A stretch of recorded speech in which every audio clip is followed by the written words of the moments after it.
Hi,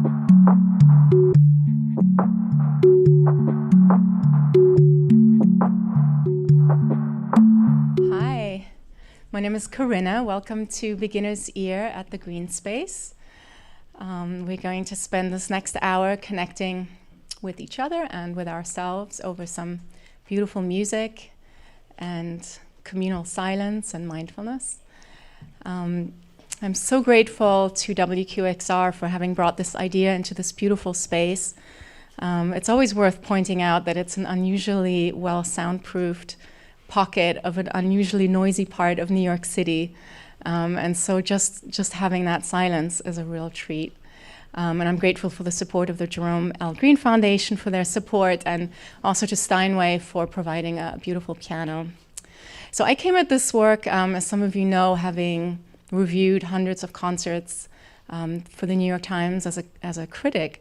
And in that capacity, not only did I have a lot of time to listen to a lot of different music, but I also got to really spend some time looking at how people listen. And it just struck me that there are so many prohibitions around noise in the concert hall, whether it's against clapping in the wrong place or coughing or cell phones going off. And yet even when we enforce all of those prohibitions, there is still a lot of kind of mental chatter and a lot of inner noise that we bring into the concert setting, often just that clings to us from whatever we brought with us into the room.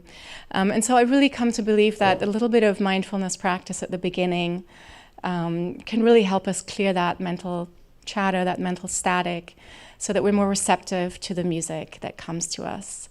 Today that music is in the hands of Alessio and Lucille Chung, two absolutely phenomenal pianists separately, and an absolute force of nature when they share a Steinway as they will today. I invite you to join in as Thomas will guide us in a mindfulness practice for the first 10 minutes. Do spend a minute silencing your cell phones if you do have one in your pocket. That would be great. He will ring a little gong at the end of the mindfulness practice, and that'll be the moment that Lucille and Alessio will know that it's time for them to begin playing. The music will just kind of flow and do its thing and unfold in this space. And at the end, after maybe a few more seconds of beautiful silence, we'll hear the gong one more time, and then we can reconnect over some shared experiences, comments, and a little Q&A with the artists as well. Maybe just one word for anyone who is new to the idea of meditation. You're invited to close your eyes, make yourself comfortable. But as with anything, if you need to shift, if you need to open your eyes, if you feel the need to cough, don't be self-conscious. There is no wrong way of doing this. Thank you so much, and I'll see you on the other side.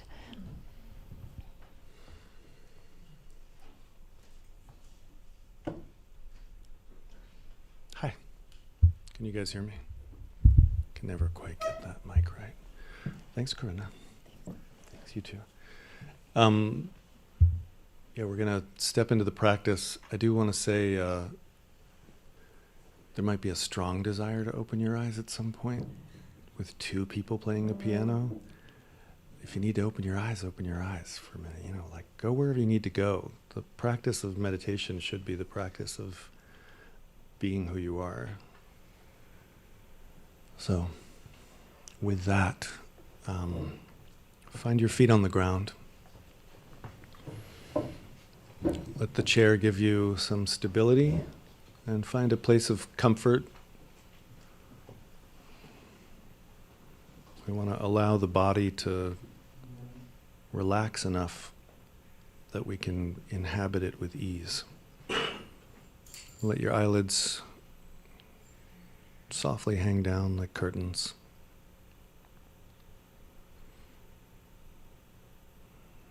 And let's just take a deep breath in through the nose and out through the mouth to come into the room.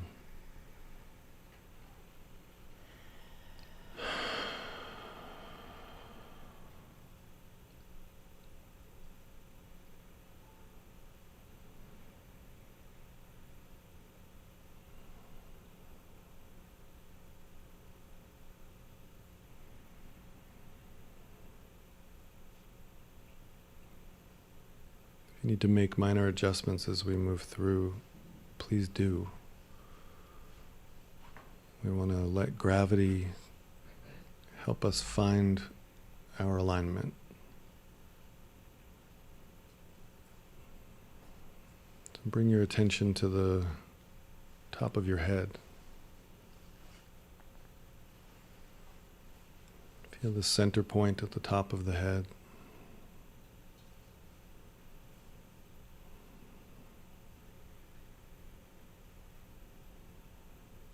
Come to the left temple.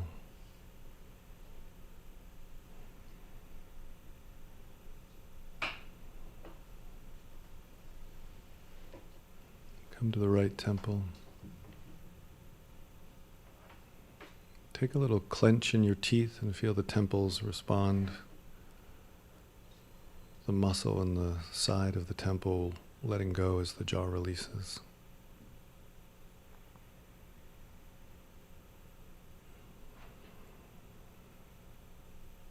Feel the muscles around the ears relaxing, the ears falling into a natural position.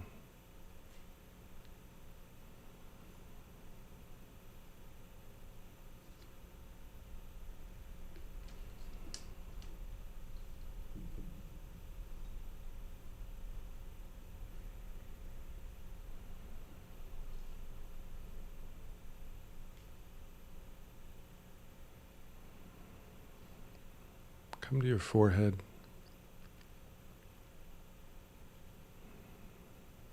And maybe just scrunch your forehead once, squeeze your eyes closed, and then release them. Let the muscles of the forehead and the eyelids and the eyes, for this time that we're here, let go of the pressures of the day and the stories, deadlines and have-tos.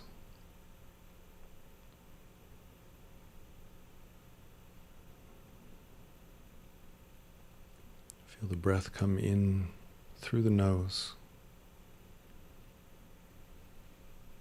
traveling down into your lungs.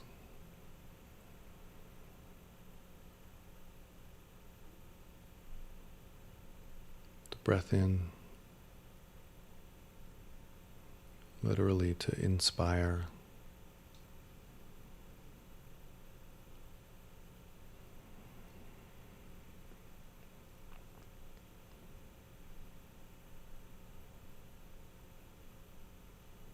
Feel the movement of life in a moment of breath. As you inhale, filling the chest.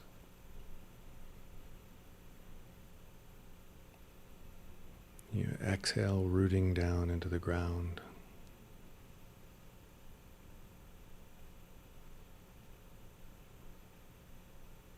Take a slight rotation of the head, just a little bit to feel the muscles of the neck. And then just come to an easy point of balance, where the head can relax with the neck and the shoulders.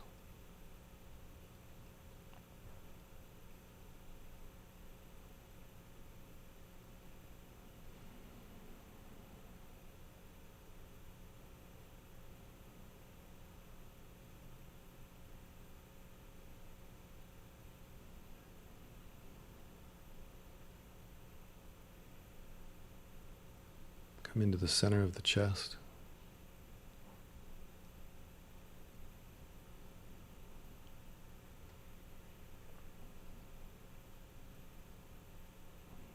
And feel the most familiar rhythm you know, the beat of your heart.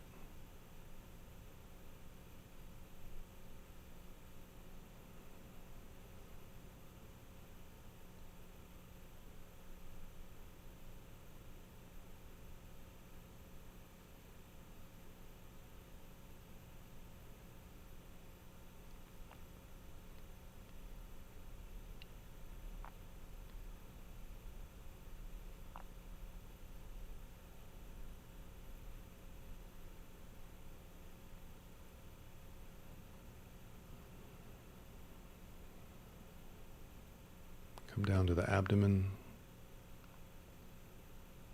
And on the next breath in, let your abdomen soften and fill a little bit as you inhale.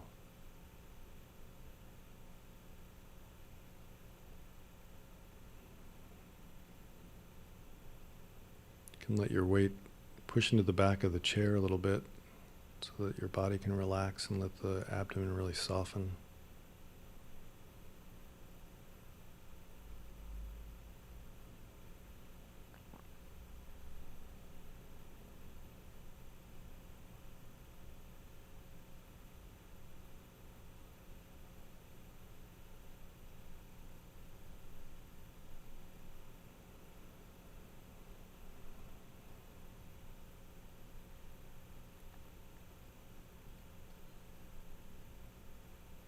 As the abdomen releases, let the lower back also find its point of balance.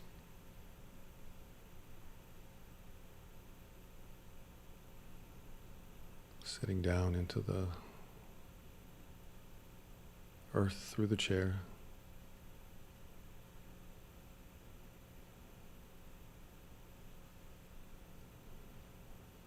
The torso lengthening as the head gently presses up to the stars.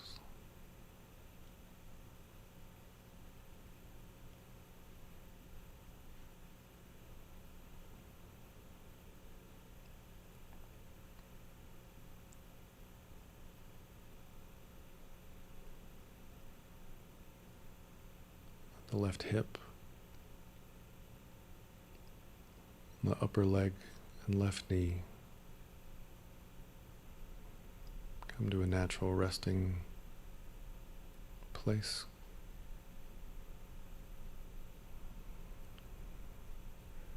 From the knee down through the lower leg on the left side and ankle and foot.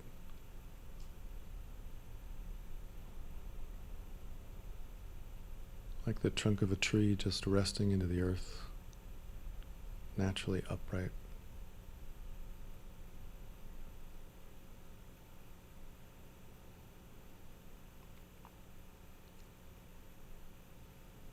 Come to the right hip.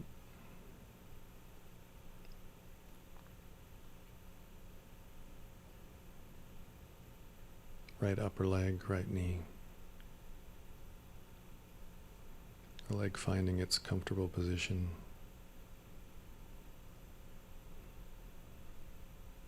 The lower leg, ankle, and foot on the right side,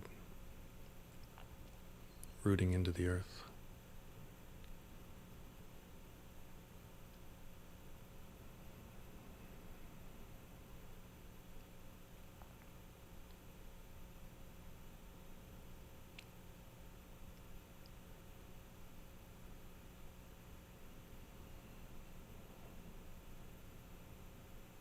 Take another deep breath in through the nose and let the shoulders, as you inhale, find their natural resting place. And let them move if they need to, adjust, so that they can hang down without any effort.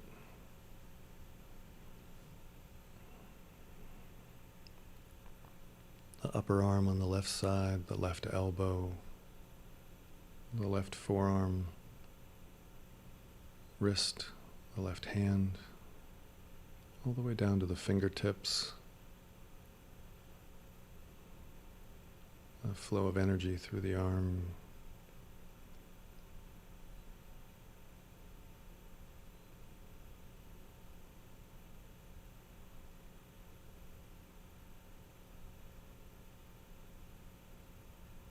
And come to the right shoulder and right arm.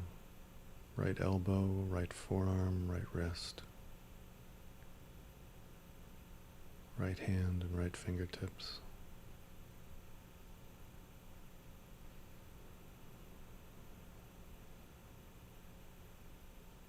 All releasing tension and pouring down.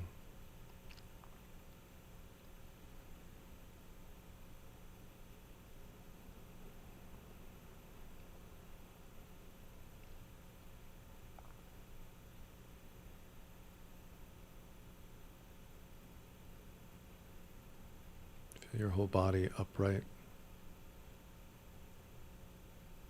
supported and balanced with ease.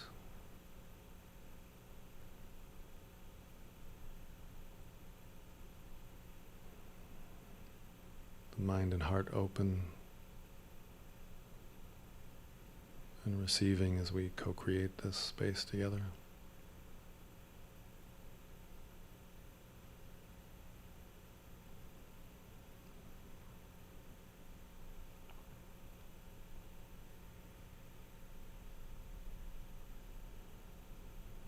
Take a snapshot in your awareness of this moment so that it's here for you anytime you want to come back into this place.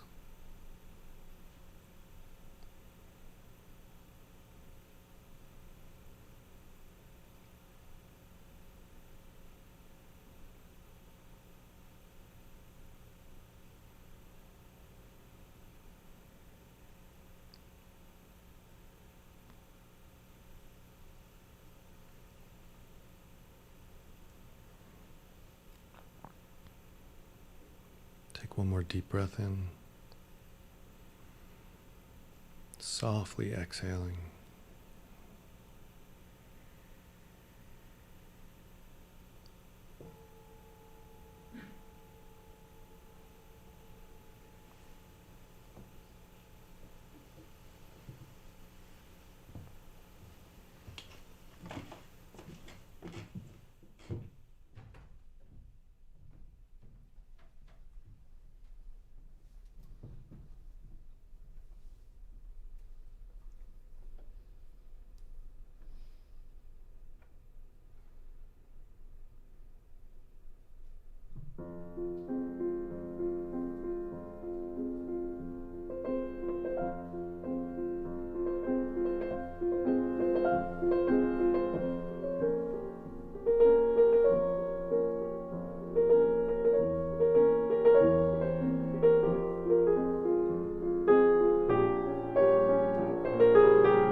Thank you so much. Thank you, Alessio and Lucille and everybody in the room. We don't normally clap at the end of one of these, but this really felt like an ending that maybe deserves a quick round of applause. So thank you.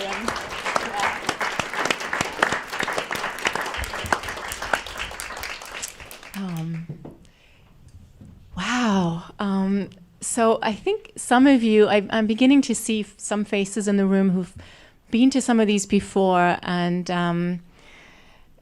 the music that we've been placing into this kind of meditative setting has been very varied from week to week. And today was, for me, a really interesting experience because this was music that was so much more muscular and in some ways sort of architecturally massive than some of the other programs that we've had. And I think for me, one thing that was extraordinary being in the room with these sounds was how viscerally I felt it. I don't know if other people felt like just the impact of sound waves kind of in different parts of my body, and then also the incredible subtleties and then the changes of dynamics in that first piece.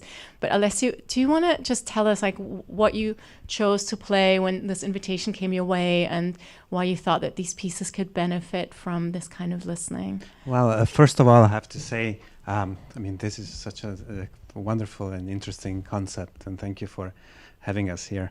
For me, I'm really meditation has somewhat changed my life, improved my life in the last few years, and I have to say that meditation and music, especially classical music, it's something that I cannot do together, because as soon as it must be similar for you, as soon as I hear music, I tend to analyze it, and so I thought about what meditation does to me and to most people is to really make you more sensitive to everything, more conscious of what you do, or how you breathe, what you hear, and just heightens all senses. And so I wanted to choose repertoire that really had a broad range. So from the most intimate parts in the Schubert and beautiful moments in the first piece of the Debussy to really dramatic moments, like in Schubert itself, it's really describes perfectly human life. There's everything in it, and the joy of the last piece of the Debussy, and see how the audience would feel all this emotion in a relatively short amount of time. Yeah, thank you. Lucille, what was it like playing into the silence and into that attentive space? Honestly, it was a little hard to get into at first because I was actually so relaxed. This was my first guided meditation. Let's be honest. I'll be honest. And just to get the flow of it, but then all my senses were hyper sensitive, I guess.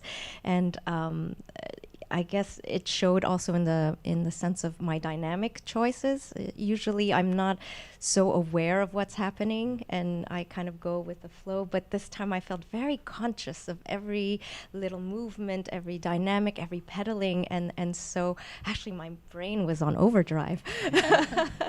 And so it was a wonderful experience. I expected the opposite, but then all my senses were tingling actually. So it was very...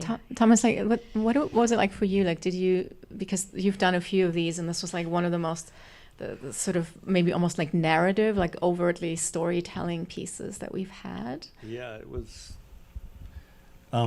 this was the perfect one for me, actually.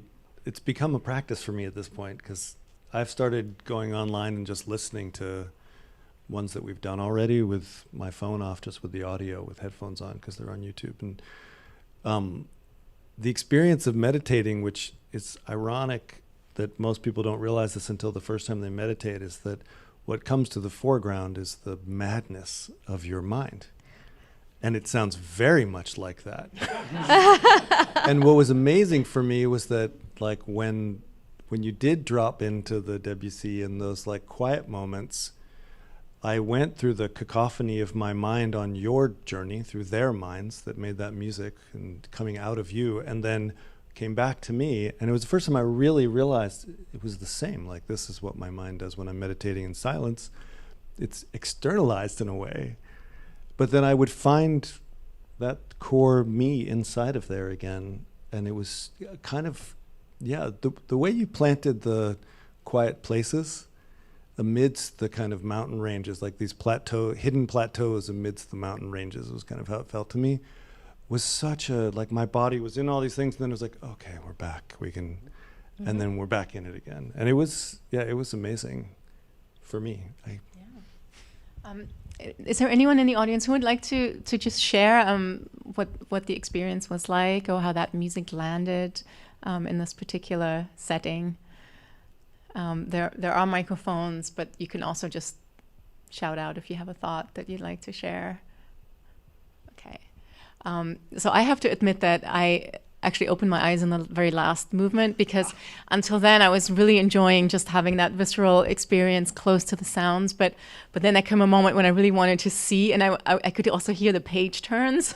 And I was just aware of how frequent they are in four hands piano music, right? Because there's so many staves, there's so much music on each page. And just to those of you who aren't aware, Alessio and Lucille are married, and it's Valentine's Day, and it's funny, there are so many ways you can tell whether a couple is in a good place. And I sometimes, you watch like a couple like cooking in a really small kitchen, and it's like this ballet of just perfectly choreographed unison, and that's what it's like watching the two of you, especially in that last balletic movement, and I cannot imagine how you practice just getting both your bodies and then your minds in sync as musicians. Like, can you maybe give us a few thoughts on that? Wow, well, that's a big question. I mean, any chamber music is very interesting to analyze, because you're making music, and somebody else is making music, and somehow you have to speak with one voice. But there's nothing quite like sharing the same instrument. I mean, the way pianists make sound is not just by playing one note, by playing lots of notes together and make them sound. So you're never in control when you share the instrument, the keyboard. You're never in control of what's coming out. So you have to be in each other's mind, breathe together, and then at the end, it's really a switch. So it's either it plays or it doesn't play. Either it works or it doesn't work. There's no way to overanalyze that to be exactly together, other than feeling it together. And I have to say, this experience really made us more aware of that process, of what we probably do subconsciously a lot, and it's quite interesting. As Lucille said, it was hard to get into it in the beginning, because in a regular performance, there's that element of adrenaline and nervousness that we're so used to. It's almost become a bit of an addiction. You learn to control it, but you need it to get into it. But then we felt that slowly the music got more and more intense, and the audience, oh my God, this is really a very different audience that you would get at a noisy performance in Carnegie Hall, where you have to really try to focus as much as you can, not to be distracted sometimes by the noise. And you felt, I felt that emotionally that everybody was with us. What you described before, it's exactly what music should be, and to be able to convey that, it's really a joy for us. Yeah, thank you so much. I mean, I think my experience is that with musicians, certainly of your caliber, and any audience will get to that point. It just sometimes takes a while. It's like the music is almost the practice that gets everybody into the same attentive frequency. And what's just a shame is that those first moments are a little bit lost, and so I was sort of part of the idea of Beginner's Ear is to see like what could we create that would have those conditions from the first note, so that really every note matters. And this was like a really special experience, certainly for me, and I really thank you for being part of it. Thank you, Thomas. And thank you all for being game and making space. Yeah. Yeah. Was anyone else almost shocked when they abruptly changed positions? Because my eyes were closed. Did you change? Yes. I was sitting and my eyes were closed, and all of a sudden there was this like violent movement for a second. And I was like, what's happening? And then I realized you changed positions. Yeah, for the Debussy. For the Debussy, we changed and positions. it was... No, actually, I played the Debussy with Alessio. Yeah, that was me. It was amazing. Kind of like pop drop-in moment of like, oh, right, we're in here. Yeah. It brought me into the room again in this other way. Their It was- bodies making that music. Yeah. Yeah. Well, thank you so much. Please help spread the word. If you are on social media, tag us, Beginner's Ear and WQXR and The Green Space. And do come back. Next week, we have Anthony McGill of the New York Philharmonic, a wonderful clarinetist, joining forces with Amadi Azikiwe, a wonderful violist, and Kyle Walker, kind of a rising star pianist. And there will be some music for solo instruments and then them all coming together as well. Then on the 28th, there's a really wonderful classical guitarist, Artyom Dervored from Russia. And on March 6th, we're moving to the Middle East with music from the Lebanese violinist-composer Layal Shaker. And I really would love to see many of you back. Thank you so much. Bye-bye.